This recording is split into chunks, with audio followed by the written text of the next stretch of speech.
Welcome back.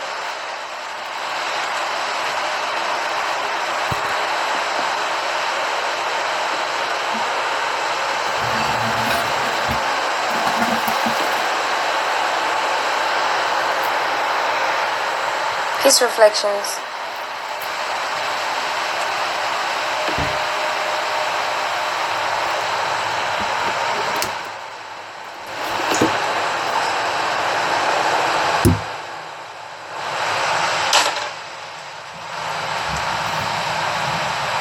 I'm gonna pin the comment. Topic.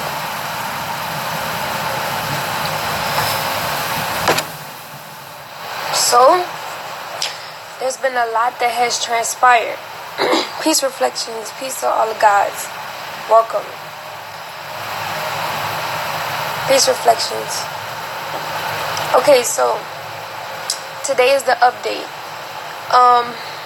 I know that maybe the day before yesterday, we posted a meme saying that there was going to be an update. So much has transpired since that day. It's been ridiculous. So I'm going to tell y'all everything that happened. Prior to me putting up the update meme, we were doing everything that we could with our lawyer to get the release of Chief. So this is what we had to go through. First of all, Chief is still currently locked up in the Nicaraguan police station. We are still bringing him food 3 times a day. And every Tuesday, I go to see him. I only seen him twice since he's been in there. And that's only on Tuesdays for 30 minutes. So I have seen Chief 2 times since all of this transpired. The first time I talked to him, I was telling him like everything that was going on. Some of the things that we need to do to get him released and everything like that. Had to wait all the way until next week for another Tuesday to see him again and have a meeting with him again. So much is going on. He doesn't really know everything that's going on out here and what's transpiring out here because the police station doesn't want him to have contact with anybody. He can't make phone calls. He can only receive food and 1 visit a week from anyone he wants to for 30 minutes for 1 week. So his contact is like very limited at this point. And the last time I seen him, which was on Tuesday, I was telling him there were a very, very high chance of us actually getting him out. And I can run a story by y'all. It was a very high chance of us getting him out that day and the next day after that. So what had happened was I seen Chief, and I was telling him, look, we got the lawyer, we got the judge, we got everything that we need right now so that we can put in place a demand for your release. And I was telling him everything that was transpiring and stuff like that. And he's like, everything is getting even more intense because of the fact that they're holding him illegally and they're not letting him go. Like, they're not letting him go. And Nicaragua has its own situation when it comes to that. So yeah, they won't give us any information on why they're holding him. They won't give us any information on a case, if it is a case on him. They won't give us information on if he's being investigated or if there's an investigation. They don't want to talk to us completely. They don't want to talk to us. And I'm thinking to myself, I'm like, well, we're his immediate family. Like, we are with him. We're up here every single day. I have his child. Why wouldn't you want to talk to us? Especially if you're insinuating or may think that we're being done something, or we're being done something by him. And so these are my thoughts that's going through my head, and they're not taking any outside information, So it's a very difficult and sticky situation when it comes to our situation right now. So he just told me that day, he told me to do anything that I can so that we can see him released. This is why we came up with the petition. We have other social medias, like all of the big social medias, like all the news and news articles and stuff like that. We're going to be hitting up so that we can put our story online, so that we can tell everybody, like, there's this new thing called, what is it called when the cyberbullying, it's called gangster Gang stalking. It's this new thing going around called gang stalking, and it's another form of, it's cyberbullying. It's just in another form. And what these people do online is that they gang up in these groups and they stalk people, especially people of like high figures and stuff like that. And they cyberbully them. They make up lies about them. They say all of this stuff and they blasphemy, upon whatever it is that they're doing, and they say all of these lies and stuff like that. So it's called gang stalking, and that's exactly what's happening, cyberbullying. So we're willing to tell our story. We're willing to get in touch with BBC, CNN, news, Fox News, any media that's like really big to tell our story, because at the end of the day, he's in a Nicaraguan jail for no reason. And so this was the last conversation on Tuesday that me and him talked about. And of course he's like he wants me to tell y'all that he loves y'all, that he's thankful for all the support out there that we have been getting from all of the people who's donating to us, all the people who's signing the petition, all the people who's supporting carbonation, because at the end of the day, this is what we came here to do. The same energy that these trolls are putting out to get him locked up is the same energy we need to have to get him out. And that's the only way that it's going to be done.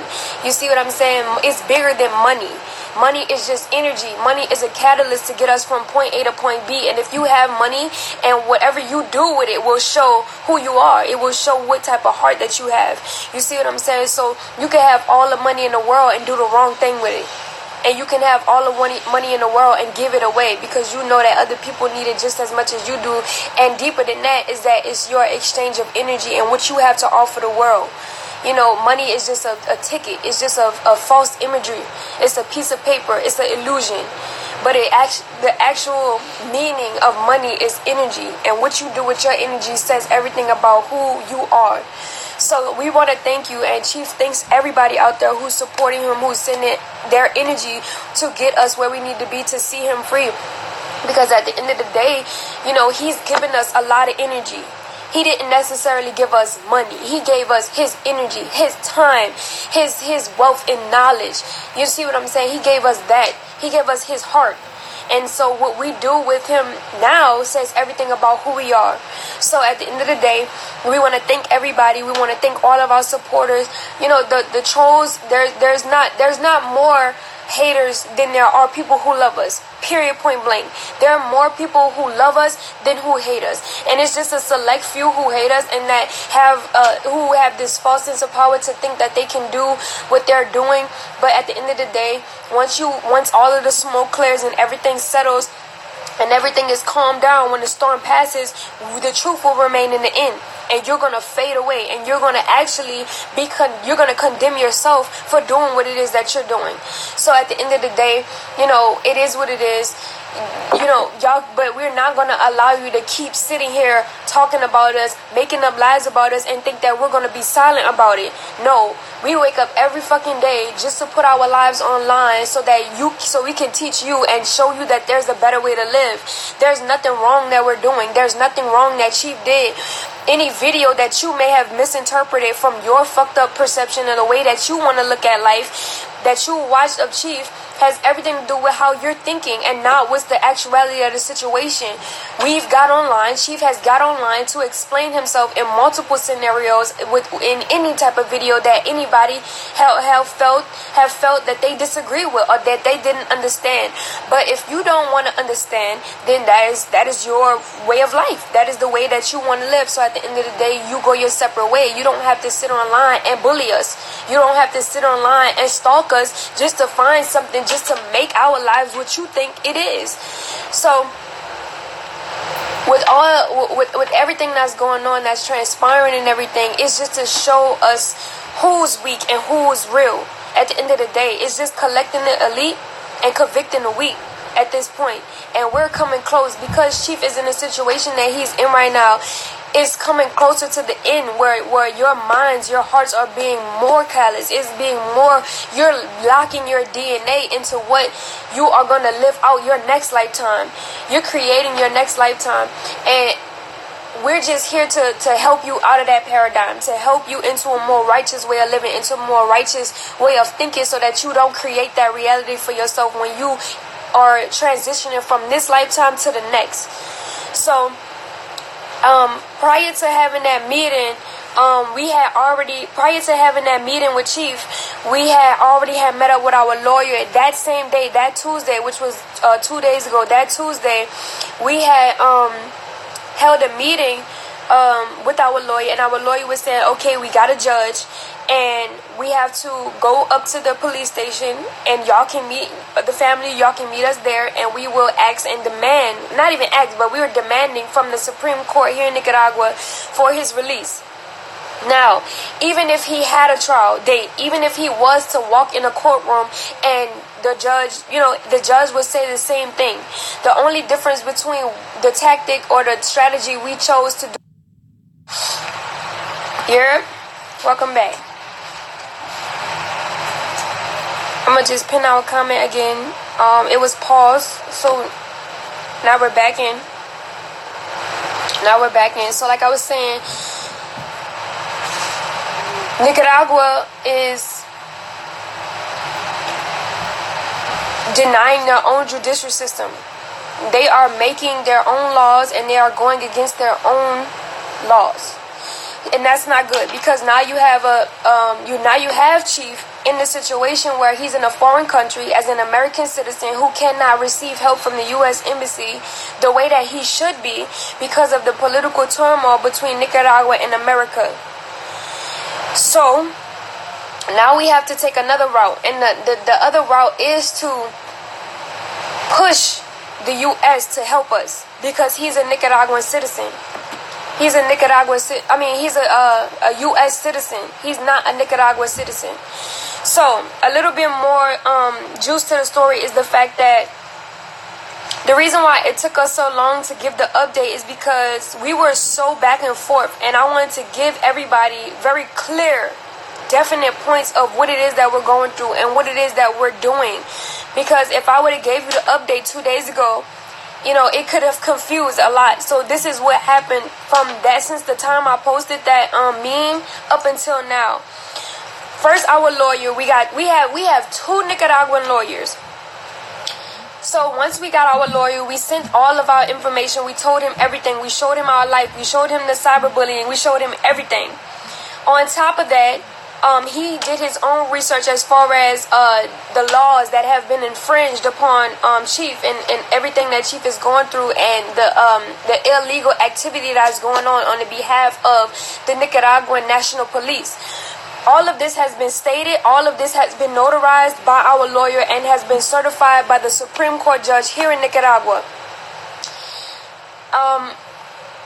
Now we have to take the action to actually, the first judge that we got actually denied our case. First off, I want to tell y'all the situation politically here that we're in Nicaragua. We know, as citizens of countries, we know that every country has its own set of political issues or political standpoints when it comes to being a democracy, Republican, a democratic, whatever it is that you are, dictatorship, whatever it is that you whatever country operates under. Nicaragua here is under political turmoil with America. This is not to say that we don't like Nicaragua or anything like that, because we actually came to Nicaragua. We was like, oh, Nicaragua is very, very beautiful. We want to enjoy this place. We want to see the fruit, just like we have done with every other Central America country that we've passed through. We passed through all of the countries here in Central America, except for a few, which we were actually going ahead that way right before Chief was detained. So we came to Nicaragua at first, and we didn't know anything about the political standpoint between them and America. We're not thinking about political issues, because we're not here for political issues. We're here to proclaim the message, live our lives as we see fit, and do what it is that we need to do. Live in tune with nature and enjoy the fruit and enjoy the fresh air and enjoy everything that we came here to enjoy. And this is the journey that we're on in our life. So after some time had went by, of course, we're getting trolled online. Like, we're getting cyberbullied online by all these people you see. They're just cyberbullying the shit out of us. And they're creating lies, and they're taking out videos, clips of 3-hour-long videos, and creating it and depicting it to be what they think it is by twisting the words around and switching and twisting the content of the video. Now, if anybody ever go back to those original videos that they clipped those clips from, then you would watch the whole video and you would see what Chief is talking about. You would see what Eligio Bishop is saying in the video.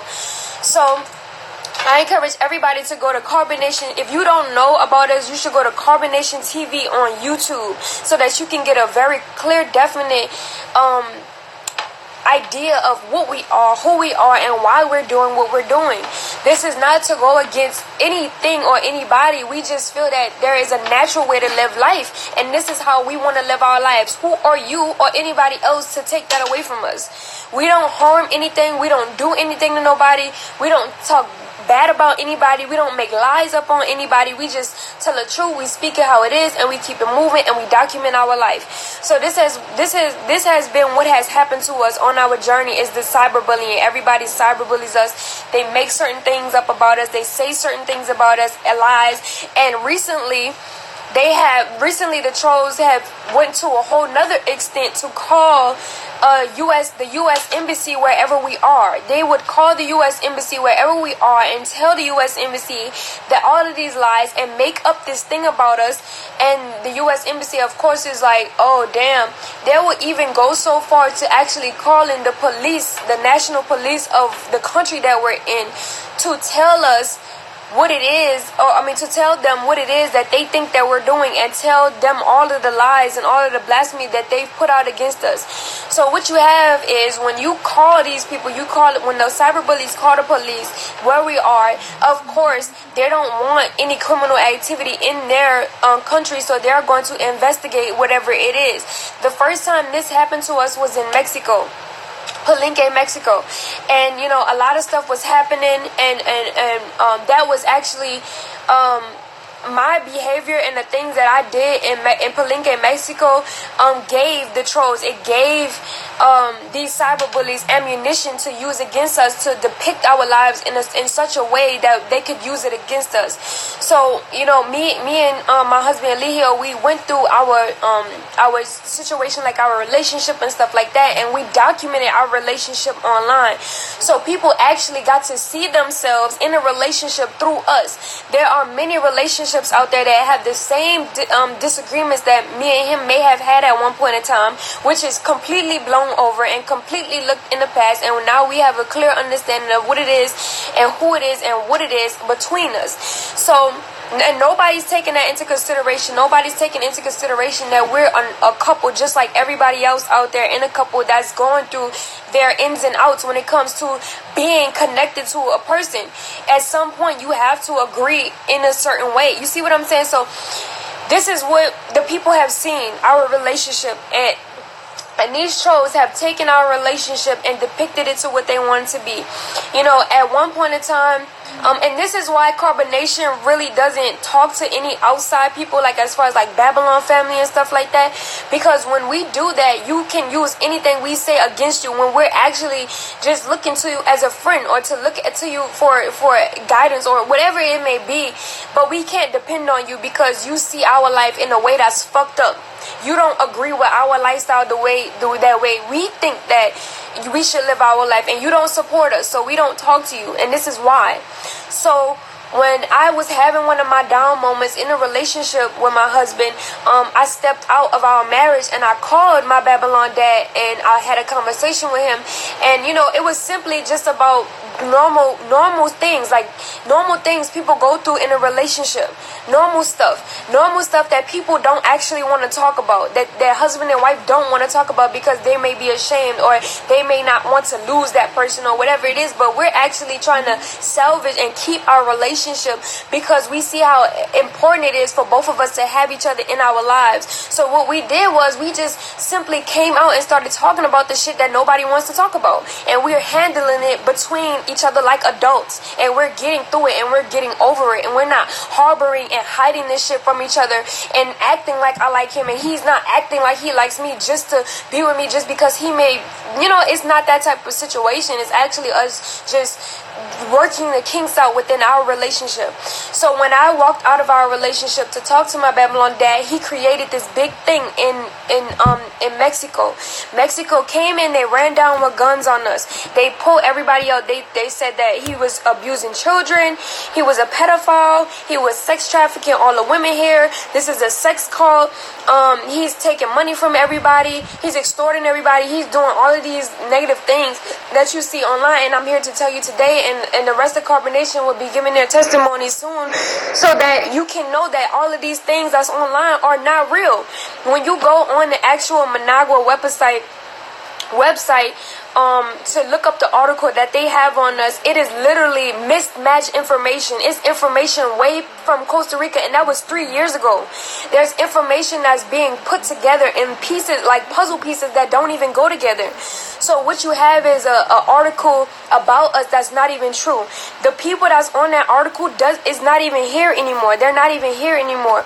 So there's a whole nother group of people. There's a whole new, thing that we're going through. And all of the people who left Carbonation, they wanted to leave because they didn't agree with the lifestyle. They didn't agree with some of the things that, they thought that they just, didn't agree with. And it is what it is. And we couldn't stop them and hold them hostage or anything like that. So it baffles me and behooves me to tell you that all of this shit is a lie.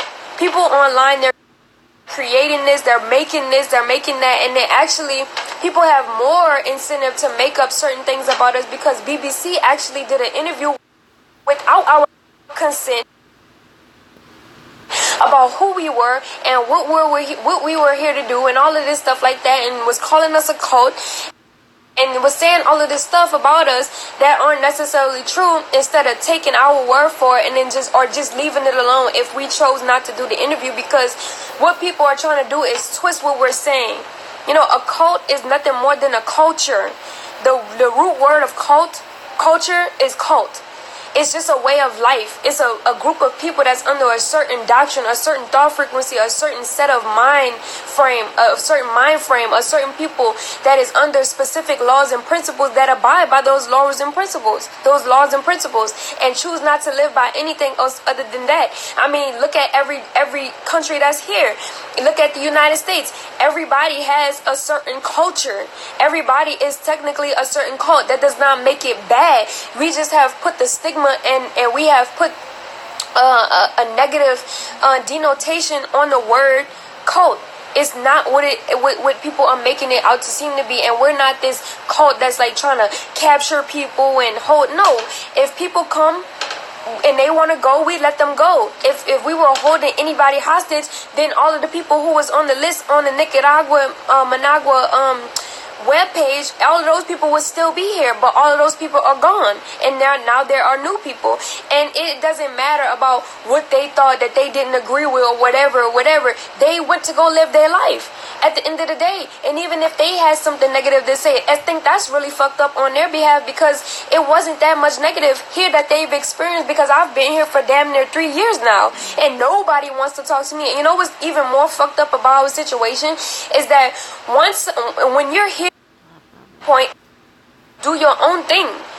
You don't have to bully anybody. You don't have to harass anybody. So what happened was, back to the story, what happened was, once that happened in Mexico, these Mexican police investigated everybody.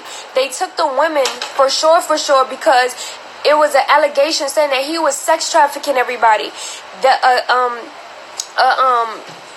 What do you call it? The people who ask you certain questions in a way so that you can psychological person, interviewer, lady, thingy, whatever these people are called. They had a psychoanalyst on every woman here to give their statement on what it was that they was going through, and everything came back regular. Everything, they're like, okay, we understand what's going on here. They actually came up in our home in Mexico, looked at everything, made sure that nothing was wrong. They checked the children, they checked everything, and they let us go. They said, okay, you can go back home now. So if it was still an open investigation, then they would have told us, look, this is still an open investigation, this needs to happen and this needs to happen. They wouldn't just let us leave Mexico the way that they did, because if we had any warrant or any open investigation on us from Mexico, they wouldn't have let us pass the borders. Period. So at the end of the day, we left Mexico righteously, legally, the way we were supposed to, and we did. And they didn't stop us because they didn't have a problem with us, because they already had investigated thoroughly the situation. So once we got to Nicaragua, the same thing happened. Only this time, Nicaragua officials are illegally rejecting their Supreme Court orders. Their own system, they are infringing upon Chief's rights. They are making up their own laws, and they are holding him basically hostage in the Nicaragua jail, in the Nicaragua prison. And shame on you if you feel that, shame on you if you have it so bad out there for Chief. If you just want to see him fail, like, shame on you, because at the end of the day, no one wants to see, I don't want to see anybody in jail. I feel for all of the people that's in jail right now, because let me tell you the situation that's going on in Nicaragua. And this is no shade on Nicaragua. This is no backlash or anything like that. I wish everybody well. I wish everybody harmony. I wish everybody peace. I wish everybody a stable environment. So I wish nobody war. You know what I'm saying? I just want everything to be cool, calm, and collected. Nicaragua has changed their government system. They've completely changed the turmoil that they have with. Wait, let me see something. They completely have changed their government from the turmoil that they have with America.